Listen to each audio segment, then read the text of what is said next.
요한복음 3장 16절의 말씀은 너무나도 유명한 말씀입니다. 하나님이 세상을 이처럼 사랑하사 독생자를 주셨으니 이는 그를 믿는 자마다 멸망하지 않고 영생을 얻게 하려 하심이라. 어쩌면 우리 기독교의 복음을 가장 잘 요약한 말씀이 바로 이 요한복음 3장 16절의 말씀이라고 믿습니다. 오늘 이 시간에 이 요한복음 3장 16절의 말씀 너무나도 자주 들었고 잘 알고 있고 너무나도 우리 귀에 익숙한 이 말씀을 통해서 다시 한번 우리들의 믿음을 점검하고 하나님의 그 놀라운 사랑이 무엇인가를 발견하는 그런 귀한 시간이 될 수 있기를 주님의 이름으로 축원합니다. 요한복음 3장 16절에서 이렇게 시작합니다. 하나님이 세상을 이처럼 사랑하사. 하나님이 무엇을 사랑하셨다고요? 세상을 사랑하셨다. 여기서 하나님께서 세상을 사랑하셨다고 했을 때 이 세상은 그냥 이런 세상을 가리키는 것이 아니라 바로 우리들을 가리킵니다. 하나님이 누구를 사랑하셨다고요? 오른손을 가슴에 대고 대답을 해보십시다. 하나님이 누구를 사랑하셨다고요? 나를 사랑하셨습니다. 하나님이 나를 사랑하셨다. 이것은 아주 놀라운 일입니다. 왜냐하면 우리는 하나님의 사랑을 받을 만한 아무런 자격이 없기 때문에 그렇습니다. 아무리 생각해봐도 우리가 하나님의 사랑을 받을 만한 그런 근거가 없는데 하나님께서 우리를 사랑하셨다는 거예요. 우리가 이 세상을 살면서 발견하게 되는 이 세상의 이치는 무엇입니까? 이 세상의 이치는 훌륭하고 뛰어난 사람을 사랑하는 것이고 예쁘고 아름다운 사람을 좋아하는 것이고 무엇인가 큰 업적을 이루고 큰 능력을 보여주는 사람들에게 사람들은 열광하게 되어 있습니다. 누구에게 박수 치는가? 위대한 사람에게 박수를 치게 되어 있는 것이지 별 볼 일 없는 사람, 그리 잘생기지도 못한 사람, 힘없고 부족한 사람에게는 눈길조차 주지 않는 것이 이 세상의 법칙이라고 말할 수 있습니다. 우리의 야구 선수들이 미국 메이저리그에 진출한 선수들이 몇 명 있는데요. 그 가운데 참 세월이 참 하수상합니다. 참 이상합니다. 처음에 부진했던 김현수 선수는 요즘 잘 하고 있는 반면에 정말 성공적으로 미국 메이저리그에 안착한 것이라고 생각되었던 박병호 선수는 마이너리그로 가고 말았습니다. 유망주고 정말 잘하는 선수인데 미네소타 구단에서 박병호 선수를 AAA 마이너 구단으로 내려보냈습니다. 1200만 달러라고 하는 거금을 들여서 계약을 했지만 최근 들어서 타율이 2할이 안 됩니다. 1할 9푼 1, 2밖에 안 되는 그런 초라한 성적을 가진 그 박병호 선수를 구단에서 참지 못하고 마이너리그로 보내버린 것입니다. 정말 냉정한 것이 프로의 세계라고 하는데 정말 냉정하게 보내버린 거예요. 어쩌면 이게 이 세상의 법칙인 것 같아요. 이 세상의 법칙은 잘하면 박수 쳐주지만 잘하지 않으면 냉정하게 잘라버리는 것이 이 세상의 법칙입니다. 그런데 요한복음 3장 16절의 말씀을 보니까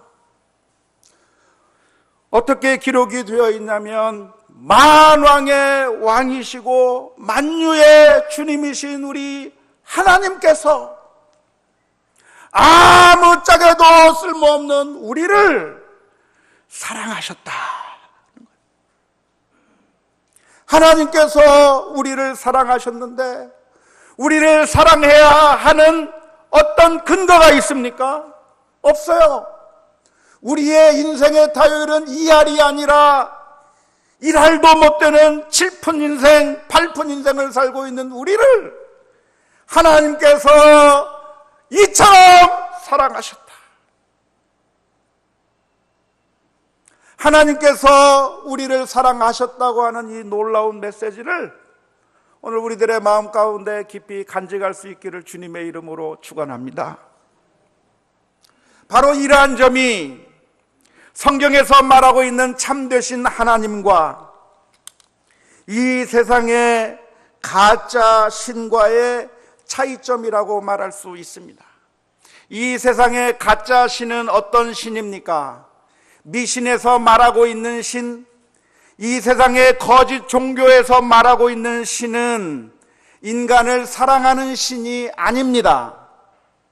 신은 존재하고 있다고 말을 하지만 인간에 대해서 애정을 가지고 있는 신이 아니라 그 신은 천지신명은 그저 무관심하거나 그저 재판관처럼 무뚝뚝한 신이 되어서 우리 인생들에 대해서 관심을 가지고 계신 것이 아니라 그냥 외면하는 신으로 그려지고 있는 것이 이 세상 미신에서 그리고 있는 신이고 이 세상 거짓 종교에서 말하는 그런 신입니다. 그래서 이 미신과 거짓 종교에서는 그러한 신의 관심을 받기 위해서는 어떻게 해야 하는가? 우리가 그 신의 관심을 받고 신의 축복을 받기 위해서 우리가 어떻게 해야 되는가? 그렇게 하기 위해서는 우리가 신을 감동시켜야 된다고 이야기합니다. 지성이면 감청이라고 하지 않았는가? 지성을 다하면 정말 정성을 다하고 또 다하고 또 더해서 정말 세상 사람들이 정말 감동할 수밖에 없는 그런 어마어마한 정성을 신에게 보여준다고 한다면 그러면 그 신이 그 정성을 보고 여러분들에게 축복을 내려줄 거라고 가르쳐주고 있습니다. 만일 당신이 하늘을 감동시킬 만한 그런 일을 한다면 그러면 놀라운 축복을 받을 수 있겠다고 하는 것이 이 세상 미신에서 말하고 있는 논리라고 말할 수 있습니다. 이러한 미신의 가르침 속에 들어있는 속셈을 여러분들이 간파하실 수 있겠습니까? 그것은 바로 이 가짜 신을 이용해서 이득을 보려고 하는 사람들의 속셈이 그 속에 숨어 있습니다. 신을 감동하게 하기 위해서 굿이라도 아주 비싼 굿을 하고 무엇인가 정성을 다하는 그것을 통해서 불쌍한 사람들의 그 재물을 욕심내는 그런 무당들의 속셈들이 그 속에 뻔히 드러나 있는데 안타깝게도 수많은 사람들이 그런 무당들의 거짓 가르침에 쉽게 넘어가는 모습을 우리가 자주 보게 됩니다. 그런데 더 안타까운 것은요, 우리 교회에서조차도 하나님을 설명할 때 성경에서 가르치고 있는 하나님으로 그렇게 가르치는 것이 아니라 마치 하나님을 미신 속에서 가르치고 있는 그런 신으로 그렇게 잘못 가르치는 경우가 너무나도 많다고 하는 것입니다. 교회에서조차도 우리가 쉽게 듣는 이야기가 무엇이냐면 여러분들이 하나님의 축복을 받기 위해서는 그 정도 가지고는 안 된다고 이야기를 합니다. 하나님의 축복을 받기 위해서는 기도라도 열심히 해야 되는 것이고 헌금이라도 많이 해야 되는 것이고 무엇인가 열정을 다하면 그러면 하나님께서 여러분들에게 복을 내려주실 것이라고 하는 미신과 같은 그런 잘못된 이야기들이 놀랍게도 교회의 강단 가운데서도 많이 들려지게 되어 있는 것이고 그렇게 잘못된 가르침을 가르치는 교회에서는 놀랍게도 수많은 성도들이 열심을 냅니다. 왜냐하면 복을 받고 싶어하는 그런 이기적인 욕망 가운데서 최선을 다하고 충성을 다하고 열심을 다하면 하나님께서 복을 주실 것이라 생각하고, 그래서 열심을 다하기 시작하고, 그렇게 열심을 다하는 성도들이 있으면 교회는 숫자적으로 쉽게 부흥하게 되는 것이고, 그렇게 쉽게 교회가 부흥하게 되면 그 교회의 목사는 사이즈로만 평가하는 어리석은 한국교회 성도들에 의해서 우리 교계의, 한국교회의 지도자의 반열 가운데 올려지는 것이 오늘날 우리 한국교회의 안타까운 초상이라고 말할 수 있습니다. 하지만 성경에서 가르치는 하나님은 어떤 하나님인가?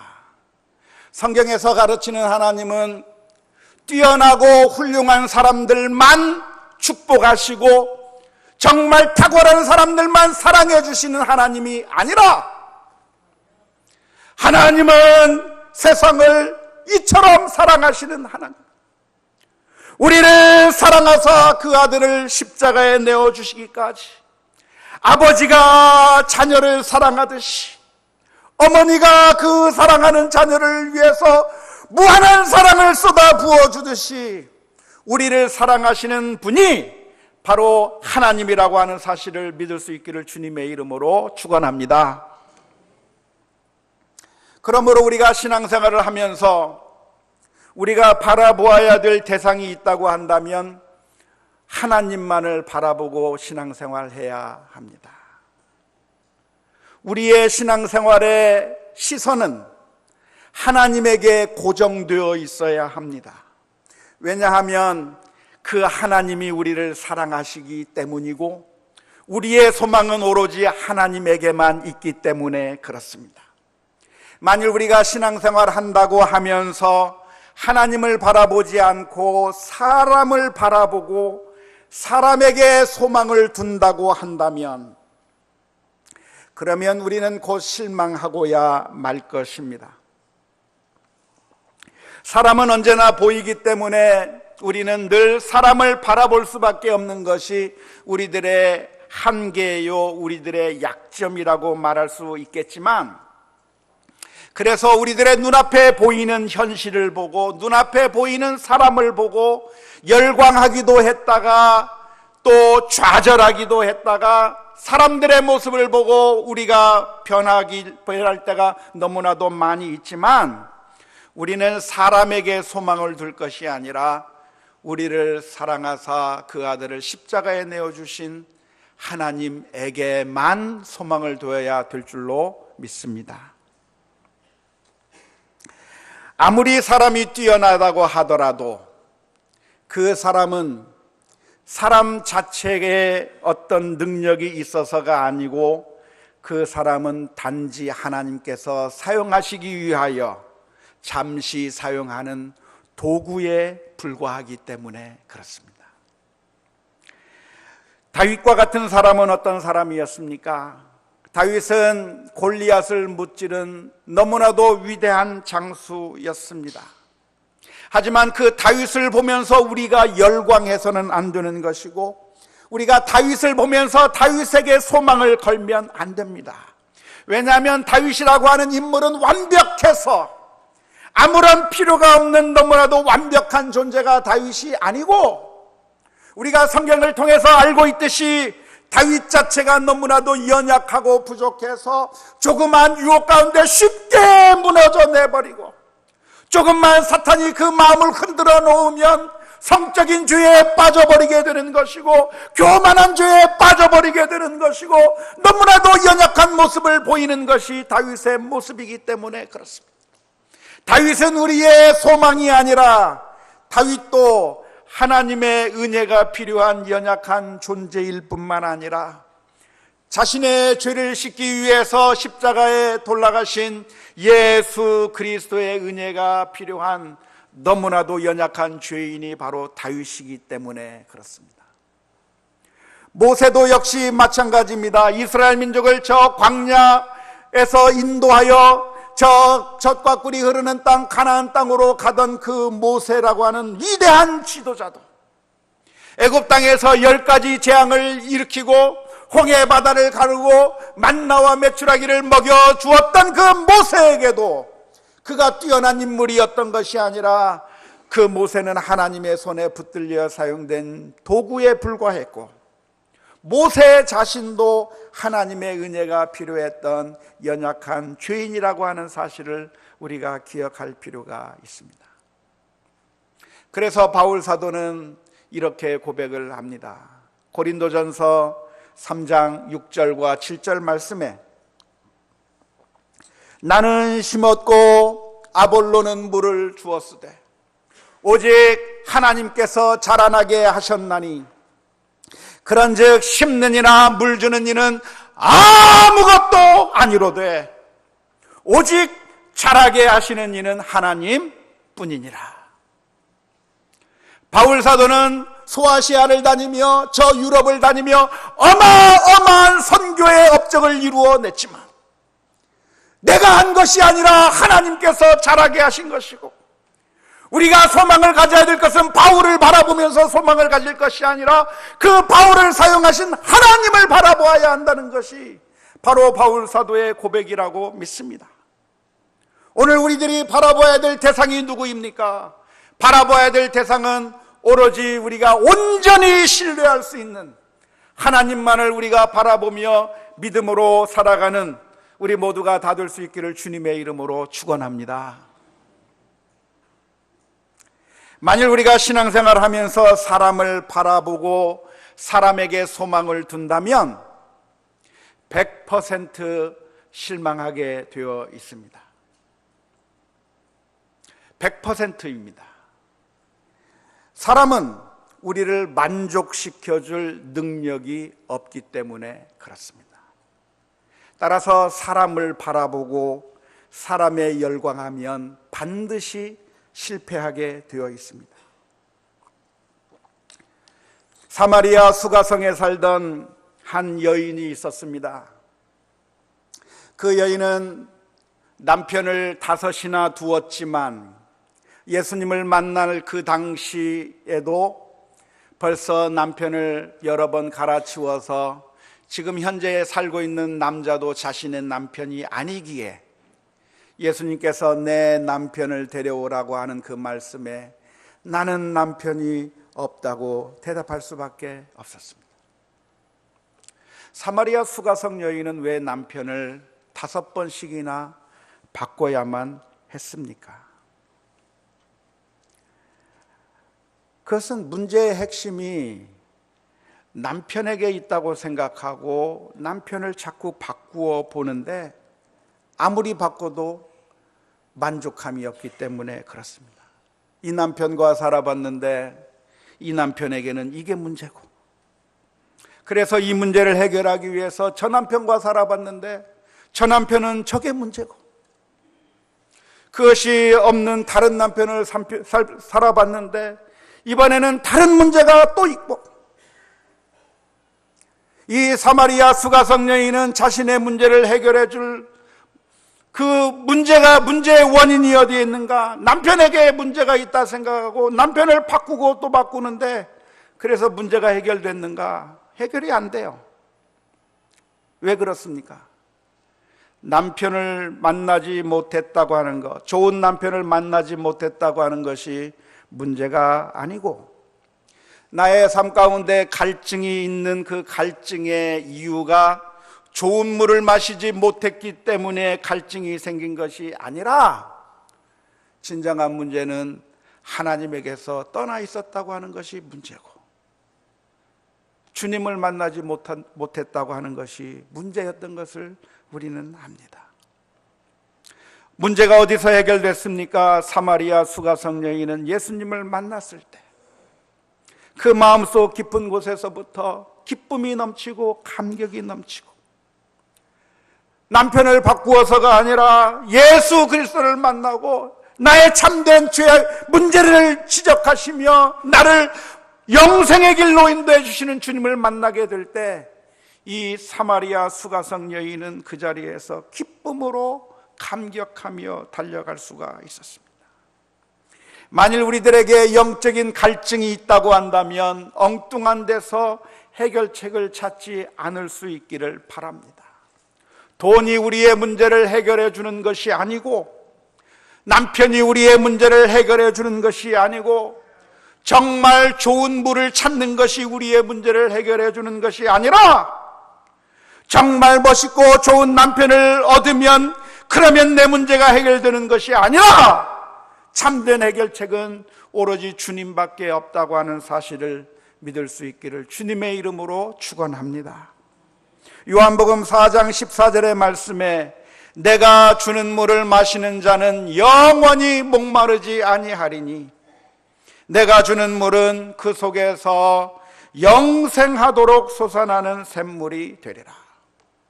이 세상의 것에 소망을 둘 것이 아니라 주님 앞에 나아가서 주님께서 주시는 놀라운 은혜를 체험하는 우리 모두가 다 될 수 있기를 주님의 이름으로 축원합니다. 하나님께서 우리 인생을 사랑하셨기 때문에 하나님께서 하신 일이 무엇입니까? 하나님이 세상을 이처럼 사랑하사 독생자를 주셨으니, 하나님께서 우리를 사랑하셨기 때문에 하신 일이 있는데, 그것은 바로 하나밖에 없는 아들을, 독자를 우리에게 주셨다고 하는 겁니다. 이건 아주 놀라운 일인데, 바로 주셨다고 하는 얘기는 그냥 준 것이 아니라 십자가에 못 박아 죽게 내어주셨다고 하는 그런 의미입니다. 왜 우리 주님께서는 우리를 사랑하시는 방법으로 그 아들을 십자가에 죽게 내어두셨습니까? 우리를 사랑하셨다고 한다면 다른 방법이 없습니까? 우리에게 돈을 더 많이 준다든지, 우리들에게 선물을 많이 준다든지, 하나님께서 해줄 수 있는 다른 방법이 많이 있을 텐데 왜 다른 방법이 아니라 예수님을 십자가에 내어주는 방법을 썼습니까? 그것은 예수님을 십자가에 못 박는 방법 외에는 우리를 구원해낼 다른 방법이 없기 때문에 그렇습니다. 이 세상의 거짓 종교는 여러 가지 다른 방법을 제시합니다. 우리가 열심히 노력하면 될 거라고 이야기를 합니다. 정성을 다하면 복을 얻을 것이라 말하고, 노력하다 보면, 도를 닦다 보면 해탈하거나 득도하거나 신의 경지에 오르게 될 것이라고 말을 합니다. 하지만 이건 순 새빨간 거짓말입니다. 아무리 우리가 노력한다고 해서 우리가 신의 경지에까지 올라갈 수는 없습니다. 아무리 노력한다고 해도 우리는 하나님의 영광에 이를 수가 없습니다. 물론 오해하지 마십시오. 노력하는 게 아무 의미가 없다는 말씀이 아닙니다. 아무리 노력해도 아무런 진보가 생기지 않는다는 그런 말씀이 아닙니다. 물론 노력하면 효과가 있습니다. 노력하지 않는 사람보다 열심히 수고하면 더 나아질 수가 있겠고, 더 열심히 수고하는 자에게 더 많은 이득들이 있을 것입니다. 하지만 우리가 아무리 노력한다고 해서 우리가 하나님에게 나아갈 수는 없는 겁니다. 신의 경지에까지 올라갈 수는 없는 것입니다. 로마서 3장 23절의 말씀에 모든 사람이 죄를 범하였음에 하나님의 영광에 이르지 못하더니, 우리가 하나님의 영광에 이르기 위해서는 정말 아무런 죄를 짓지 아니하고 정말 깨끗하게 하나님 앞에 나아가야 되는데, 그 하나님 앞에 나아가는 길 가운데 죄 때문에 망가져버리고, 죄 때문에 망가져버리고, 그래서 결국 올라가지 못한다는 거예요. 자꾸만 실패해버릴 수밖에 없는 것, 그게 바로 우리들의 모습 아닙니까?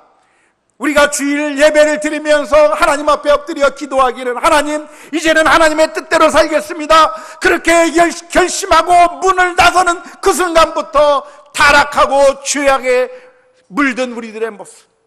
매일매일 내가 하나님의 말씀 가운데 살겠다고 기도하고 하루를 시작하지만 불과 몇 분이 되지 못해서 화를 내고 교만하고 정말 악한 마음을 품게 되는 것이 바로 우리들의 모습인데, 우리들의 그 모습을 아무리 최선을 다한다고 해도 하나님 앞에 갈 수 없는 것이 우리들의 모습이라고 말할 수 있습니다. 어렸을 때 달고나 국자 뽑기 해보신 적이 있으십니까? 연탄불 위에 국자를 올려놓고 설탕을 집어넣고 베이킹소다를 섞어서 쫙 달고나 국자 이렇게 다 해가지고 탁 별을 찍어 줍니다. 그러면 사람들이 가서, 아이들이 가서 그 별 모양을 잘 하나도 망가진 거 없이, 흠이 없이 깨끗하게 별 모양 그걸 뽑아내면 상품을 뭐 줍니까? 다시 하나 또 주거나, 아니면 아주 커다란 그 잉어로 돼 있는 그 설탕 그 과자를 준다고 하고 다 이렇게 해놔서 그 앞에 가서 그 열심히 해봅니다. 성공하신 분 계십니까? 저는 한 번도 성공을 못했어요. 열심히 하다 보면 뚝 부러지고, 열심히 해서 이제 조금만 더 하면 되겠다는데 뚝 부러지고. 성공하는 게 여간 어려운 게 아니에요. 근데 우리 인생이라는 게 어떤 거냐면 바로 그런 것 같아요. 깨어지고 또 깨지고, 정말 해보려고 하는데 안 되고 또 안 되는 거예요. 그런데 그 장사하는 사람이 거기서 뭐라고 얘기하냐면 성공한 사람이 있다는 거예요. 성공해서 이거 또 쏘준 사람도 있고, 성공해서 물고기 모양의 큰 그 사탕 과자를 받아간 사람이 있다고 얘기하면서 너도 할 수 있어, 조금만 더 열심히 하면 돼 하면서 결국 누가 돈 벌어요? 그 사람이, 장사하는 사람이 돈 버는 거예요.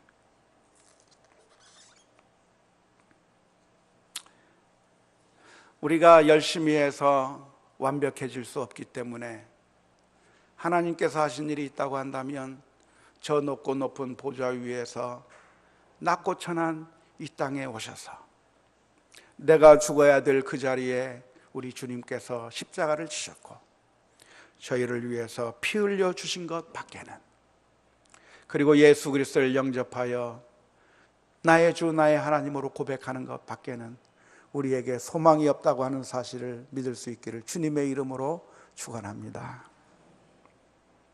오늘 우리들에게 필요한 것이 있다고 한다면 그것은 하나님의 사랑을 받아들이는 겁니다.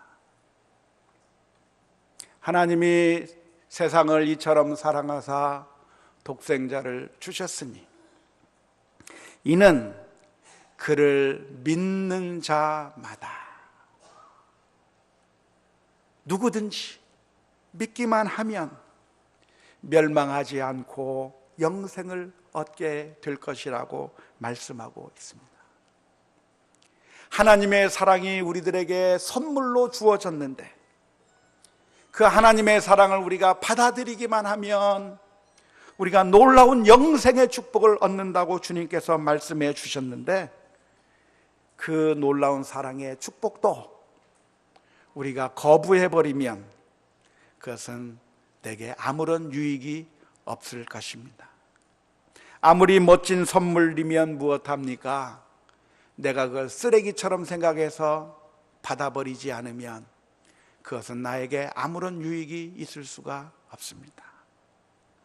거룩한 것을 개에게 주지 말며 너희 진주를 돼지 앞에 던지지 말라고 말씀해 주셨는데, 아무리 거룩한 선물이면 무엇합니까? 아무리 진주와 같은 그런 멋진 것이면 무엇입니까? 하나님께서 아무리 좋은 사랑의 선물을 주셨다고 할지라도 우리가 영적으로 개와 같고 영적으로 돼지와 같아서 그것을 감사함으로 받는 것이 아니라 짓밟아버리고 물어버린다고 한다면, 감사로 하나님의 은혜를 받지 않고 불평의 이유로 삼아버린다고 한다면 하나님의 사랑의 선물이 우리에게는 아무 의미가 없을 것입니다. 주님의 약속은 무엇입니까? 계시록 3장 20절 말씀, 볼지어다 내가 문 밖에 서서 두드리노니 누구든지 내 음성을 듣고 문을 열면 내가 그에게로 들어가 그와 더불어 먹고 그는 나와 더불어 먹으리라 약속해 주셨습니다. 하나님의 선물의 약속이 우리 앞에 펼쳐져 있는데 우리들의 마음의 문을 꽉 닫아버리고 문을 열기만 하면 영생의 축복의 잔치가 우리 앞에 놓여져 있는데, 하나님의 풍성한 선물이 놓여져 있는데 문을 꽉 닫아버리고 그것을 무시해버린다고 한다면 우리에게는 아무런 유익이 없을 것입니다.